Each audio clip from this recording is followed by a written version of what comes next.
I'm Rick Chandler Esquebe from 11 ABM Ayala. I'm from Ravenclaw. Based on my own understanding about Unfriended, kahit na medyo hindi ako nag-enjoy dito, but isa ito sa pinakamahusay na ginawang pelikula kailanman. Admittedly, I didn't really enjoy it despite the fact that it meets a lot of the technical requirements. Marami sa marami sa mga bagay na nakakainis sa akin sa simula, such as the strange computer glitches are actually causes related to the tale that heighten the spook factor. Bilang karagdagan, ang pelikula ay gumagalaw ng medyo mabilis habang pinapanatili ang isang parehong antas ng pag-igting ng pagkabalisa at paranoia. The director has created a fairly amazing techno-thriller here, so I'm a little interested about his future project. Ito ay tumama sa kakaibang lambak na ito sa pagitan ng totoong serye ng na krimen at sa isang episode ng Criminal Minds. Not real enough not real enough to be educational, not fake enough to be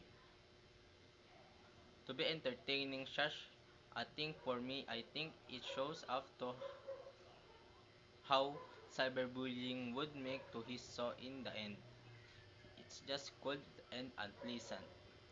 Nakakalungkot dahil napakahusay ng pagkagawa nito at malinaw na binigay ng lahat ng mga artista ang kanilang makakaya. Ngunit ang resulta ay isang miserableng gawain na nag-iwan sa akin ng walang laman. Sa paglagay ko bilang isang taong lumaki sa mga unang araw ng isang ganoong regulated na internet na may hindi malinaw na koneksyon.